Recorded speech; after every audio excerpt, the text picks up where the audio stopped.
दोस्तों चलिए जानते हैं वाहन पूजा के बारे में। दशहरे के दिन वाहन पूजन जरूर करना चाहिए। ये प्रथा पुराने जमाने से प्रचलित है। पहले के समय में वाहन को रथ कहा जाता था और रथ पूजन पहले से ही प्रचलित है। देवी भागवती पुराण में माँ ने भी अपने आयुधों का पूजन किया था, यानी कि देवी ने अपने अस्त्र शस्त्र का पूजन किया था।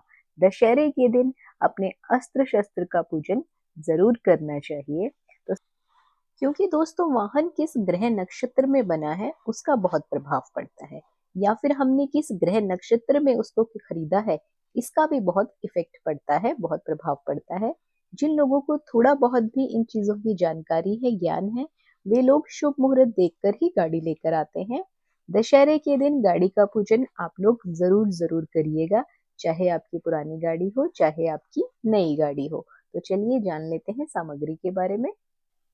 आपको धूप दीप चाहिए होगा, अक्षत, रौली, नैवेद्य, गंगा जल, इसी के साथ साथ कलावा और पुष्पमाला, नारियल। ये सामग्री आपको चाहिए होगी पूजा करने के लिए। तो चलिए पूजन शुरू करते हैं। धूप दीप मैंने प्रज्वलित कर लिया है, आप भी धूप दीप प्रज्वलित कर लीजिए। सबसे पहले हम वाहन का शुद्धिकरण करेंगे। शुद्धिकरण के लिए आप चाहे तो एक आचमनी जल छिड़क दीजिए, चाहे तो इस प्रकार पुष्प की सहायता से सब जगह पर छींटा दे दीजिए। छींटा देने के बाद हमें स्वास्तिक का चिन्ह बनाना है, तो मैंने रोली पहले ही घोल ली है। मैं स्वास्तिक का चिन्ह अंकित कर रही हूँ। स्वास्तिक का चिन्ह बन जाने के बाद मैं यहाँ पर नीचे 5 तिलक करूंगी। एक तिलक गणेश भगवान के नाम का, 2 तिलक उनकी पत्नियां रिद्धि सिद्धि के नाम का, और 2 तिलक उनके पुत्र शुभ और लाभ के नाम का। दोस्तों तिलक हो जाने के बाद हमें श्री हरि विष्णु का ध्यान करना है, यानी कि पुंडरीकाक्ष का ध्यान करना है। पुंडरीकाक्ष भगवान श्री हरि विष्णु का ही एक नाम है, जिसका अर्थ होता है कमल के समान नयन वाला। श्री हरि विष्णु का ध्यान करते हुए, उनका स्मरण करते हुए हमें कुछ अक्षत लेने हैं और अक्षत को गाड़ी पर इस प्रकार से छिड़क देना है। अब हमें देवों का आवाहन करना है, तो हाथों में अक्षत लेते हुए जो भी आपके कुल देवता हैं, देवी हैं, उनका आवाहन करें। हनुमान जी का ध्यान करें, माता रानी का ध्यान करें, हाथ में अक्षत जरूर ले लें। भगवान आप पधारिए, कुल देवी कुल देवता हनुमान जी आप पधारिए, इस तरह कहते हुए हमें भगवान का आवाहन करना है। और जो अक्षत हमने हाथ में लिए हैं वो वाहन के ऊपर छोड़ देने हैं। इस तरह से आप छिड़क दीजिए। भगवान का आवाहन हो जाने के बाद हमें उन्हें धूप दीप दिखाना है, तो इस तरह से आप दीप दिखा दीजिए, धूप दिखा दीजिए। उसके बाद हमें पुष्प अर्पित करने हैं। पुष्प अर्पित करने के लिए दोस्तों आप कुमकुम और अक्षत थोड़े ले लीजिए पुष्प में ही, और इस प्रकार से गाड़ी पे रख दीजिए। अब हमें पुष्पमाला गाड़ी पर चढ़ानी है, तो आपके पास भी यदि पुष्पमाला है तो आप गाड़ी पर चढ़ा सकते हैं। उसके बाद दोस्तों यदि आप कार की पूजा कर रहे हैं तो कार के स्टीयरिंग पे इस तरह से कलावा बांध दीजिए, और यदि आप टू व्हीलर की पूजा कर रहे हैं तो उसके हैंडल पे कलावा बांध दीजिए। ध्यान रखें कि आपको 3 बार कलावा लपेटना है, 3 बार कलावा लपेट लीजिए। उसके बाद हमें नैवेद्य अर्पित करने हैं। यदि आपके पास कार है तो कार के बोनट पे आप नैवेद्य रख सकते हैं, टू व्हीलर है तो ऊपर हैंडल पे आप इस प्रकार से नैवेद्य अर्पित कर दीजिए भगवान का ध्यान करते हुए। नैवेद्य अर्पित हो जाने के बाद गाड़ी को नजर ना लगे इसके लिए हमें जल लेना है, तो एक पात्र में हमने जल लिया था, उसे इस प्रकार से ढक दीजिए। अपने हाथ से ढकना है आपको। हाथ से ढकते हुए यदि आपके पास कार है, आप कार की पूजा कर रहे हैं तो बोनट पे घुमाना है, और अगर आपके पास टू व्हीलर है तो इस प्रकार से 3 बार घुमा लीजिए। इसे नज़र उतारना कहते हैं। इससे नज़र दोष से बचा जा सकता है। और इसका जो जल है वो नीचे टायर के पास छोड़ दीजिए। उसके बाद दोस्तों हमें नज़र से ही बचने के लिए कपूर से आरती करनी है। इस प्रकार आप 3 या 7 बार आरती ज़रूर कर लीजिए। उसके बाद दोस्तों आप देख रहे होंगे कि आरती में जो कालापन आ जाता है, इस कालेपन से आप काजल को एक बार लेके गाड़ी पे इस प्रकार तिलक कर दीजिए। अगर किसी के दीपक में कालापन नहीं आता है तो आप दूसरा दीपक लेके इसके ऊपर को रख दीजिए, उसमें कालापन आ जाएगा। उसके बाद आप इस गाड़ी को तिलक कर सकते हैं।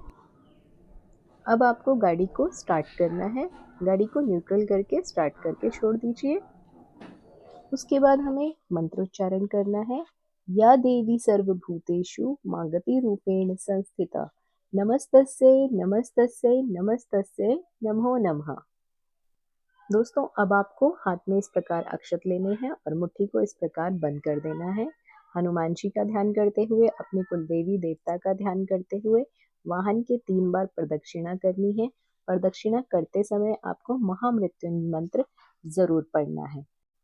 यदि किसी को महामृत्युंजय मंत्र याद ना हो तो मंत्र को पहले ही जरूर याद कर लीजिए और बीज मंत्रों के साथ आपको ये मंत्र याद होना चाहिए। उसके बाद आपने जो हाथ में अक्षत लिए हैं वो इस प्रकार से गाड़ी पर छोड़ दीजिए। दोस्तों अब आपकी गाड़ी सुरक्षित हो चुकी है। अब हमें नारियल फोड़ना है। ध्यान रहे कि आपको गाड़ी के ऊपर नारियल नहीं फोड़ना है, नीचे नारियल फोड़ना है। इस प्रकार से नारियल फोड़ते हुए नारियल से जो जल निकलेगा उस जल के छींटे आपको गाड़ी में सब जगह दे देने हैं। ओम गण गणपते नमः, ओम गण गणपते नमः, ओम गम गणपते नमः। उसके बाद ये नारियल आप प्रसाद रूप में ग्रहण कर सकते हैं। एक नारियल का टुकड़ा गाड़ी के पीछे की तरफ फेंक दीजिए, बाकी का आप प्रसाद रूप में ग्रहण कर लीजिए। जो हमने गाड़ी के ऊपर प्रसाद चढ़ाया था उसे भी आप प्रसाद रूप में ग्रहण कर सकते हैं। दोस्तों एक बात और बताना चाहूँगी कि गाड़ी में चलने से पहले जब आप गाड़ी शुरू कर रहे हैं, गाड़ी में बैठ गए हैं, तो 11 बार महामृत्युंजय मंत्र का जाप जरूर कर लीजिए, क्योंकि सनातन धर्म के इस मंत्र में बहुत शक्ति है। इसका प्रभाव इतना है कि आप कोई भी दुर्घटना से बच सकते हैं। किसी भी भूत प्रेत की बाधा आपके साथ नहीं आएगी, क्योंकि हम लोग देखते हैं कि हाईवे में कई बार काफ़ी एक्सीडेंट हो रखे होते हैं। वहाँ भूत प्रेत रात के समय घूमते रहते हैं। वो अपनी टोली को बढ़ाना चाहते हैं, लेकिन इस मंत्रों के उच्चारण में इतनी शक्ति है कि कोई भी भूत प्रेत आपका कुछ नहीं कर पाएंगे। आपको इस मंत्र को बीज मंत्र सहित ही पढ़ना है। मंत्र मैं दोबारा स्क्रीन पे दिखा रही हूँ। इस मंत्र को आप स्क्रीनशॉट ले लीजिए, याद कर लीजिए। इसको पढ़ना है आपको 11 बार। ऐसा करने से आपके साथ कोई भी दुर्घटना नहीं होगी। इस मंत्र में बहुत ही शक्ति है। ये शिव जी की प्रसादी रूप है। इतना प्रभावशाली मंत्र है कि इसे सिद्ध करने की जरूरत नहीं है। ये मंत्र पहले ही सिद्ध किया हुआ है, सिद्ध हो रखा है। ये शिव जी की प्रसादी है। तो दोस्तों ये थी जानकारी वाहन पूजन के दिन। आप लोगों की यदि पुरानी गाड़ी है तो उसे भी आप दशहरे के दिन पूजन जरूर करें, और यदि आप नई गाड़ी लेकर आए हैं दशहरे के दिन तो भी आपको वाहन पूजन जरूर करना है। आशा करती हूँ ये जानकारी आप लोगों के लिए उपयोगी साबित होगी। वीडियो पसंद आया हो तो वीडियो को लाइक और शेयर जरूर करें। चैनल पर पहली बार आए हैं तो सब्सक्राइब करना बिल्कुल ना भूलिए। साथ ही बेल आइकन के बटन को दबा दीजिए ताकि हमारी आने वाली वीडियोस की नोटिफिकेशन सबसे पहले आपके पास पहुंच सके। अगली वीडियो रहने वाली है कि नवरात्रि में 10वीं तिथि पर माता की चौकी किस प्रकार हटानी है। ये वीडियो आप जरूर देख लीजिए। बने रहिए आपके अपने यूट्यूब चैनल अंकित वास्तु ज्ञान में।